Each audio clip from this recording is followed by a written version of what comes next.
Hello hi everyone. दोस्तों आज की इस वीडियो सेशन में हम ट्रिकोनोमेट्री से रिलेटेड क्वेश्चंस को देखने वाले को सॉल्व करेंगे। लेकिन किस तरह के क्वेश्चंस सॉल्व करेंगे? आईआईटी जेईई मेंस के एग्जाम में जो क्वेश्चंस पूछा गया है, राइट, मेंस के एग्जाम में जो भी क्वेश्चंस हैं उन सारे क्वेश्चंस को यहाँ पर हम डील करने वाले हैं। देखिए, एक चीज़ मैं आपको बताना चाहूँगा कि बहुत सारी नेगेटिव चीज़ें आपके अगल बगल और दोस्त यारी वगैरह में मिलेगा। ठीक है, तो आपको नेगेटिव चीज़ें सुनने को मिलेंगी, आपको अपने खिलाफ जो है बहुत कोई बोलेगा, है ना। तो उनकी बातों को दरकिनार करते हुए आपको आगे बढ़ना है, राइट। चलिए शुरुआत करते हैं। देखिए, पहला यहाँ पे क्वेश्चंस ले लेते हैं, समझा देता हूँ कि क्वेश्चन बोल क्या रहा है। पहले क्वेश्चन को समझना जरूरी है। भाई, एक tan A और tan B दो रूट्स हैं, है ना। ये दो रूट्स हैं। ए और बी एंगल है जो -π/2 से π/2 के बीच लाई करता है। क्वाड्रेंट आपको पता ही होगा, राइट। तो ये आपका π/2 और ये माइनस यहाँ पे π/2 हो जाएगा। नेगेटिव है तो इसलिए ऊपर चल जाता है। एक क्वाड्रेटिक इक्वेशन दिया हुआ ये गिवन है, then 20 sin square a plus b by 2 का वैल्यू आपको फाइंड आउट करना है। कैसे सॉल्व करोगे ज़रा समझना। ये रूट्स की बात कर रहा है, क्वाड्रेटिक इक्वेशन की बात कर रहा है, और रूट्स दिया हुआ है tan A और tan B। तो सम ऑफ रूट्स हमको पता है। सम ऑफ रूट्स क्या होता है? Alpha plus beta. Alpha plus beta इसका मतलब tan A plus tan B equal to -b/a होता है। तो b का वैल्यू यहाँ पर क्या हो जाएगा? -2 हो जाएगा, और a का वैल्यू 1 हो जाएगा। -b/a तो ये -2 हो जाएगा। अच्छा, प्रोडक्ट प्रोडक्ट ऑफ रूट्स क्या होगा ये बताओ। Product of roots alpha beta होता है। तो tan A और tan B हो जाएगा। रूट्स यही तो है हमारे, इजकल टू c/a होता है, राइट। c हमारा यहाँ पर -5 है, -5, और a का वैल्यू 1 हो गया। क्लियर? तो ये मुझे ये बताओ कि tan A, देखो यहाँ पे a प्लस बी है, एंगल में a प्लस b/2 है। तो tan A प्लस बी का फॉर्मूला अप्लाई कर लेंगे, राइट। तो tan A प्लस बी का फॉर्मूला क्या हो जाएगा? tan A plus tan B upon 1 minus tan A into tan B हो जाएगा। क्लियर? तो tan A plus tan B -2 दिया हुआ है, ये तो निकालेंगे आप। 1 माइनस tan A और tan B माइनस है तो माइनस माइनस प्लस हो जाएगा। ठीक है, तो -2/6, तो फाइनली कितना होगा? -1/3 होगा। नीचे लिख देता हूँ 1/3। ठीक है, ये tan A प्लस बी का वैल्यू आ गया। क्लियर? अब यहाँ पे ज़रा समझना, इसको थोड़ा सा मैं ऊपर ले जाता हूँ। तो मेरे पास क्या आया भाई? tan A plus b, tan A plus b equal to, ये वैल्यू आया हुआ हमारे पास 1/3 आया। ठीक है, तो इसको थीटा एज्यूम कर लो। मान लो कि a प्लस बी हमारे पास क्या है? थीटा है। तो इसको tan थीटा इजकल टू क्या लिखेंगे? 1/3, मतलब एज्यूम कर लिए a plus b equal to क्या? थीटा। क्लियर? समझ में आ रहा है? अब ये बताओ कि ये जो एक ट्रायंगल है, ये p होता है, ये b होता है, और ये h होता है, राइट। ये एंगल हमारे पास थीटा है। तो p का वैल्यू ये 1 हो गया और b का वैल्यू 3 हो गया। तो h का वैल्यू कितना हो जाएगा? 1 का स्क्वायर प्लस 3 का स्क्वायर, मतलब √10 हो जाएगा। तो आपसे पूछ क्या रहा है? देखो इधर 20 sine square a plus b by 2, यही तो आपसे पूछ रहा है ना। तो ये हो जाएगा 20 sine square a plus B को थीटा एज्यूम किया है, तो ये क्या हो गया? θ/2 हो गया, है ना। θ/2। अब मुझे ये बताओ, 1 minus cos theta equal to 2 sine square θ/2 होता है कि नहीं? क्लियर? तो इसको क्या लिखा जा सकता है? 20 इंटू साइन स्क्वायर θ/2, मतलब 1 minus cos theta, 1 minus cos theta upon 2 हो जाएगा। क्लियर? तो 2 से ये कितना टाइम्स में कट जाएगा? 10 टाइम्स में कट जाएगा। ठीक है, तो ये हो गया 10, 1 माइनस, अब ये कॉस थीटा का वैल्यू निकालना है। तो कॉस थीटा क्या होगा? b/h, तो 3 अपॉन कॉस थीटा का वैल्यू हो जाएगा 3/√10 हो जाएगा। क्लियर? 1 माइनस 3/√10 हो गया।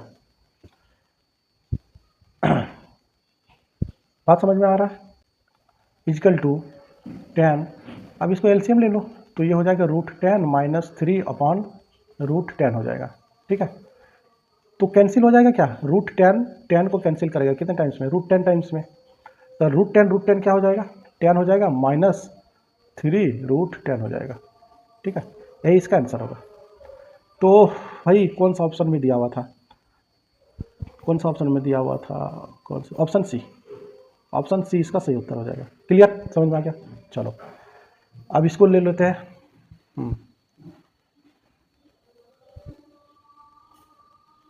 देखो इजी क्वेश्चन है, बहुत ज़्यादा टफ नहीं है ना। अच्छा ये बता कि मुझे पाई बाई 18 का वैल्यू जो है पता है कि नहीं? पाई बाई 18 का वैल्यू कितना हो जाएगा? 180 डिग्री अपॉन 18 मतलब 10 डिग्री हो गया। ठीक है, ओके। तो 5 पाई बाई 18 का वैल्यू कितना होगा? 5 पाई बाई 18, तो पाई बाई 18 का वैल्यू 10 है तो ये 50 डिग्री हो जाएगा, मल्टीप्लाई कर लेंगे। 7 पाई बाई 18 का वैल्यू कितना हो जाएगा? ये 70 डिग्री हो जाएगा। तो इसको लिखा जा सकता है क्या इस तरह से, साइन 10 डिग्री, साइन 50 डिग्री और ये sine 70 degree, right, equal to क्या के। अब मैं आपको एक आइडेंटिटी बताता हूँ। देखो इधर एक फॉर्मूला है बहुत सुंदर सा फॉर्मूला है कि sine theta sine 60 degree minus theta और साइन 60 डिग्री प्लस थीटा। ठीक है, तो ये हो जाता है 1/4 साइन 3 थीटा होता है। क्लियर भाई, थीटा की जगह क्या होगा? 10 डिग्री होगा कि नहीं? 10 डिग्री, यानी कि थीटा हमारा कितना हो गया? 10 डिग्री हो गया। तो इसमें हम पुट कर सकते हैं कि नहीं? तो यहाँ पे लिखेंगे 1/4 साइन साइन 3 थीटा, यानी कि 10 डिग्री इंटू 3, ये 30 डिग्री हो जाएगा, इक्वल टू क्या? के। क्लियर, साइन 30 डिग्री 1/2 होता है, तो के का वैल्यू कितना हो जाएगा? 1/4 इंटू 1/2 मतलब के का वैल्यू आया 1/8 आ गया। क्लियर, अब यहाँ पर के का वैल्यू पुट कर दो, इसके जगह यहाँ पे पुट कर दो, तो ये हो जाएगा साइन 10 1/8, पाई के जगह 180 डिग्री ले लो अपॉन 3। क्लियर, अब कैंसिल होगा, कैंसिल कर दो। अच्छा 3 से ये कट जाएगा, ठीक है, ये कितना 60 डिग्री में, अच्छा 4 से काट देते हैं इसको, 4 को 2 बार में, और ये कितना 15 बार में, 2 को कितना बार में? 5 बार में, यानी कि साइन जो आ गया, सुनो इधर, साइन 75 डिग्री आ गया। ठीक है, साइन 75 डिग्री आ गया। तो साइन 75 डिग्री का वैल्यू आपको क्या करना है? याद रखना है। कॉस 75 डिग्री, फिर साइन 18 डिग्री, ये सब का वैल्यू जो है आप यदि याद रख लोगे तो काम हो जाएगा। तो इसका वैल्यू होता है √3 + 1/2 √2, है ना। इसका वैल्यू होता है √3 + 1/2 √2। यही इसका सही उत्तर होगा, फाइनल यही इसका आंसर होगा। क्लियर समझ में आ गया? फैन को ऑन कर दिया, एक सेकंड, फैन को ऑन ऑफ कर लेते हैं।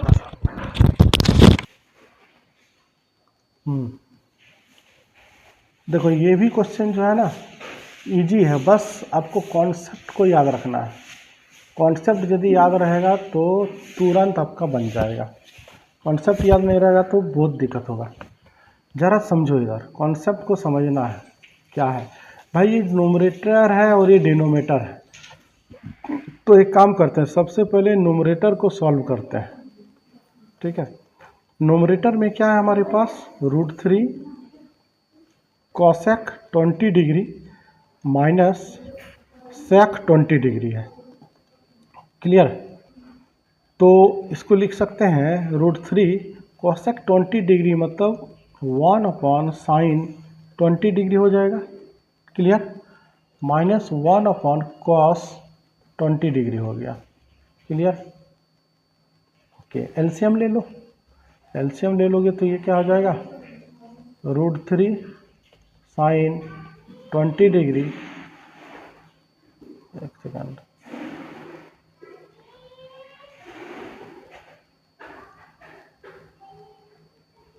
चलो यहाँ पे एलसीएम ले लेते हैं, sin 20 डिग्री और cos 20 डिग्री। ठीक है, तो ये बन जाएगा √3 cos 20 degree minus sin 20 degree, है ना। तो एक काम करते हैं, √3 है हमारे पास और ये cos 20 डिग्री है, तो इसको फार्मूला में सेट करने के लिए 2 से डिवाइड कर देते हैं, है ना, divided by 2 in numerator and denominator. तो ये बन जाएगा √3/2 cos 20 degree minus sin 20 degree upon 2। थोड़ा सा क्वेश्चन जो है लंबा बन जाएगा लेकिन आसान हो जाएगा। Sine 20 degree into cos 20 degree upon 2 हो जाएगा। क्लियर। अच्छा, √3/2 साइन में कौन देगा? साइन 60 डिग्री देगा कि नहीं? तो sine 60 degree into cos 20 degree minus sine A into cos B, है ना, कॉस ए चाहिए। तो 1/2 होता है 60 डिग्री में, कॉस 60 डिग्री और साइन 20 डिग्री। ठीक है, ये बन गया अपॉन। अच्छा, इसको एक काम करते हैं, इसको 2 से मल्टीप्लाई कर देते हैं। 2 sine 20 degree into cos 20 degree. 2 से मल्टीप्लाई किए तो 2 से डिवाइड भी करना पड़ेगा, 2 इंटू 2। ठीक है, ये 2 तो ऑलरेडी है और ये 2 कर लिए। बात समझ में आया? तो इसको थोड़ा सा छोटा कर लेते हैं इधर।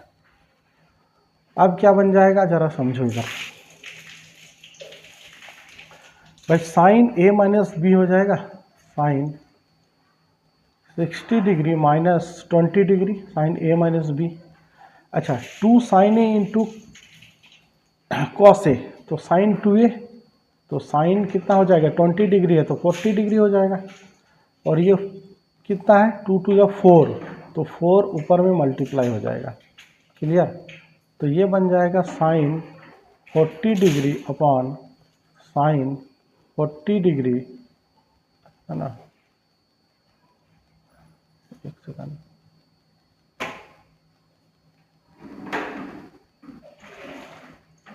ये 40 डिग्री और ये 4, तो अब ये तो कैंसिल हो गया, ये और ये, तो फाइनली क्या आया? 4 आया।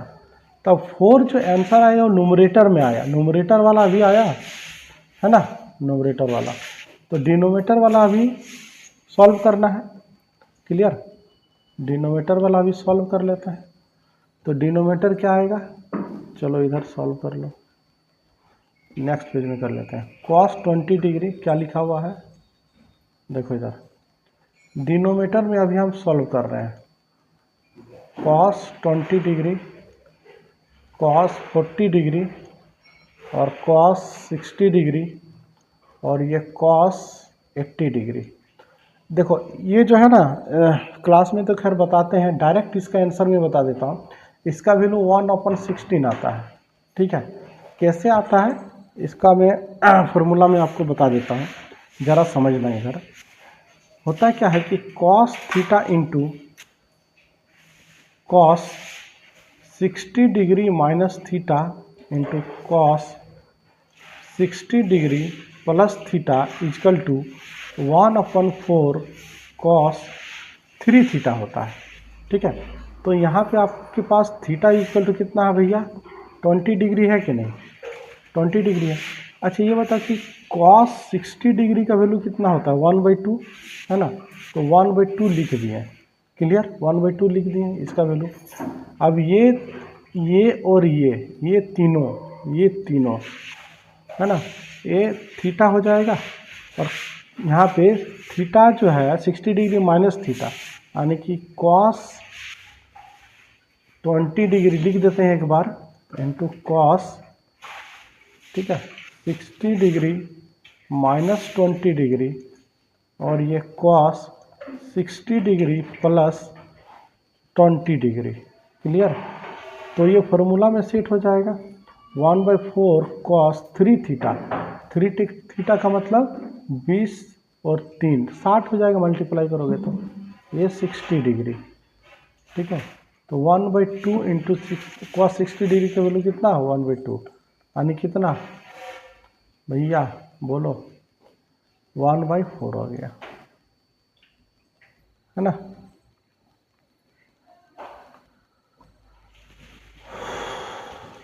ठीक है,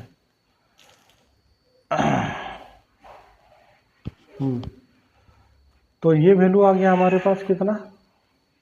डिनोमिनेटर में ये आ गया। अच्छा, ये तो 1/4, एक सेकंड,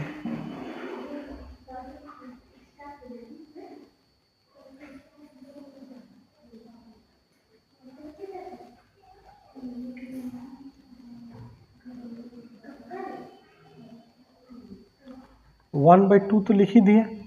अब 1/4 है तो 1/4 लिखाएगा, ठीक है।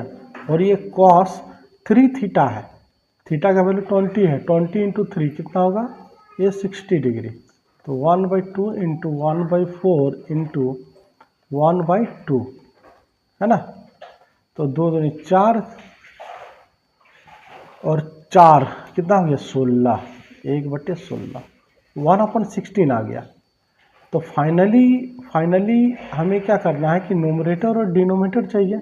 भाई न्यूमरेटर में कितना आया था, देखो ये 4 आया था, है ना, 4 आया था।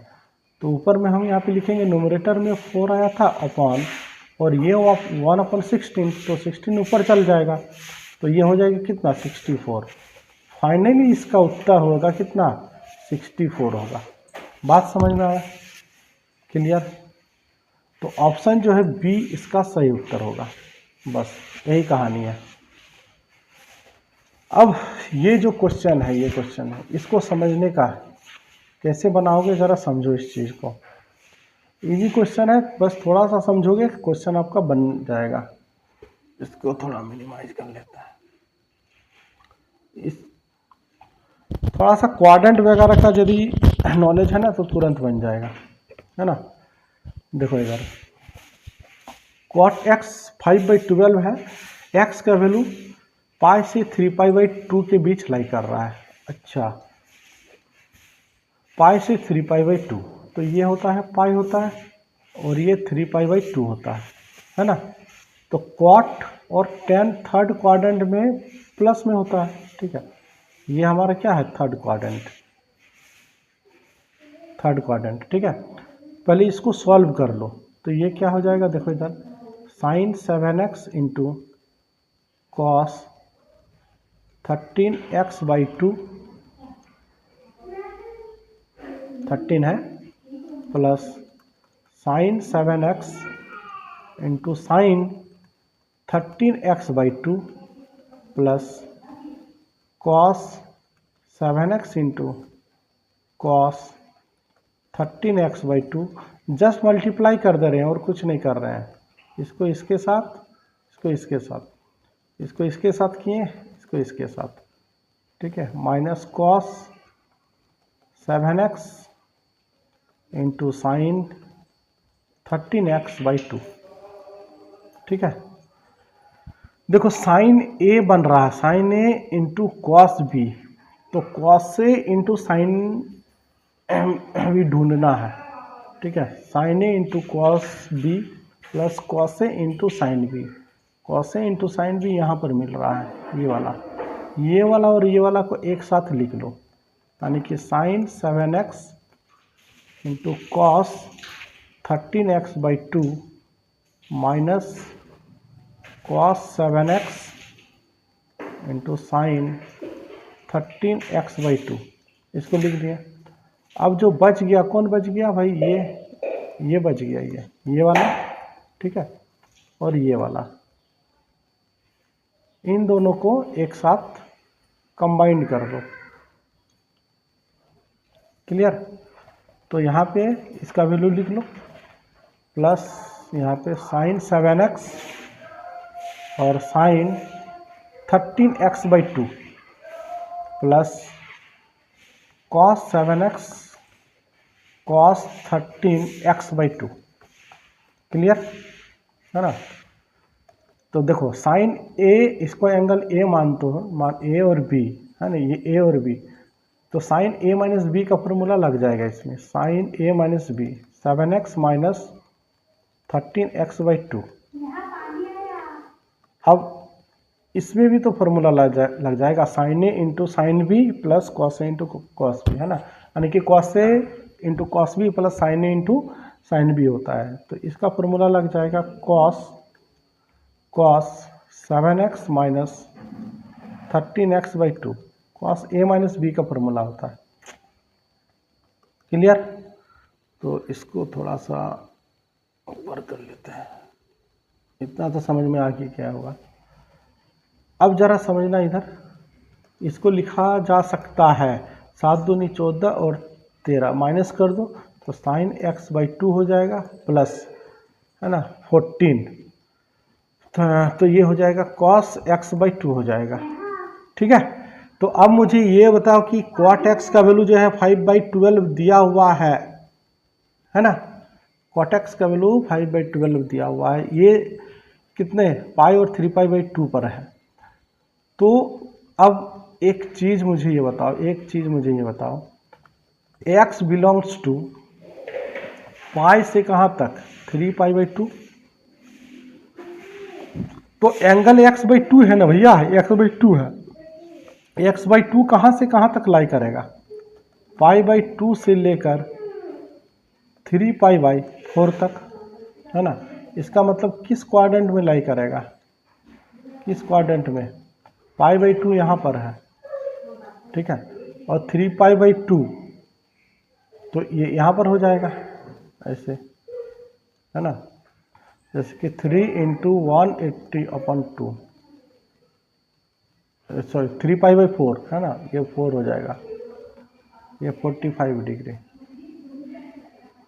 है ना, तो ये 135 डिग्री, बताओ ये तो 180 डिग्री होता है, 180 डिग्री, तो यहीं पे होगा, सेकंड क्वाड्रेंट में लाई करेगा, सेकंड क्वाड्रेंट में ये लाई करेगा। ठीक है, तो सेकंड क्वाड्रेंट में कौन क्या होता है ज़रा समझो, सेकंड क्वाड्रेंट में साइन और कोसेक प्लस होता है, बाकी सब नेगेटिव होता है, यानी cos x/2 इसका वैल्यू हमको क्या लेना पड़ेगा भाई, नेगेटिव में लेना पड़ेगा, नेगेटिव में लेना पड़ेगा, बात समझे। अच्छा मुझे ये बताओ, ये जो एंगल है, ये cot b/p होता है ना, b हो जाएगा, ये 5 हो जाएगा और ये 12 हो जाएगा, तो ये h क्या हो जाएगा, h हमको निकालना है, ये एंगल x निकाल रहे हैं, तो 12 का मतलब फाइनली हम लिख देते हैं यहाँ पर, ये 13 आएगा, इसका वैल्यू कितना आएगा, 13 आएगा, इसका वैल्यू 13 आएगा। क्लियर, तो एक काम करते हैं, इसको हम p एज्यूम कर लेते हैं, p, तो दोनों तरफ स्क्वायर कर दो, स्क्वायरिंग ऑन बोथ साइड, तभी ये वैल्यू आप निकल पाएगा। अच्छा, तो मुझे ये बताओ, ये p स्क्वायर हो जाएगा equal to sine square x/2 plus cos square x/2 plus 2 sine x/2 into cos x/2, तो ये वैल्यू कितना दे देगा भाई, 1 दे देगा, तो ये 1 हो जाएगा। ठीक है, प्लस अच्छा ये वैल्यू कितना देगा, ये 2 साइन x/2, मतलब ये साइन x का वैल्यू हो जाएगा, साइन x का वैल्यू। ठीक है, तो ये क्या था ज़रा समझिए, 12 5 13 ये था ना, ये 12 था, ये 5 था, ये 13 था, ये एंगल क्या है, x है।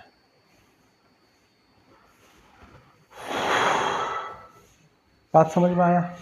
ठीक है, अब यहाँ पे देखो 1 प्लस, अच्छा हमें फाइंड आउट करना है साइन x का वैल्यू, है ना, x, तो x जो है वो किस क्वाड्रेंट में लाई कर रहा था, x जो है थर्ड क्वाड्रेंट में लाई कर रहा था, देखो ये x तो यार थर्ड क्वाड्रेंट में लाई कर रहा है ना, देखो पाई से 3π/2, तो थर्ड क्वाड्रेंट में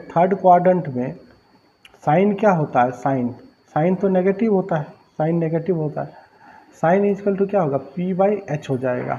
ठीक है, तो p/h मतलब -12 कितना 13, यानी कि 1 - 12/13, तो ये हो जाएगा 1/13। क्लियर, लेकिन ये तो p स्क्वायर का वैल्यू है, तो p का वैल्यू क्या हो जाएगा, स्क्वायर उधर चल जाएगा, यानी कि स्क्वायर रूट 1/√13, यही इसका फाइनल आंसर होगा। समझ में आया। बस इसी तरह से क्वेश्चंस को सॉल्व करते हैं, बस एक बार प्रैक्टिस कर लोगे ना तो अपने आप माइंड जो है खुलने लगेगा। तो ये 4 क्वेश्चन अभी हम यहाँ पे डिस्कस किए, राइट, तो चारों का चारों क्वेश्चन जो है आप कॉपी में उतारोगे और प्रैक्टिस करोगे। फिर से हम कम से कम 4-5 क्वेश्चन एक वीडियो में लाते रहेंगे, वीडियो लंबा हो जाएगा ना, इसलिए एक ही वीडियो में बहुत सारा क्वेश्चंस को हम सॉल्व नहीं कर रहे हैं। क्लियर। तो ट्रिकोनोमेट्री में लगभग अभी 2002 से लेकर 2026 तक 70 से 80 क्वेश्चंस हैं। ठीक है, उन सारे क्वेश्चंस को अभी हम यहाँ पे PYQ सॉल्व करवा देंगे। राइट। तो यदि ये वीडियो आपको पसंद आया तो प्लीज़ चैनल को लाइक एंड सब्सक्राइब कर दें।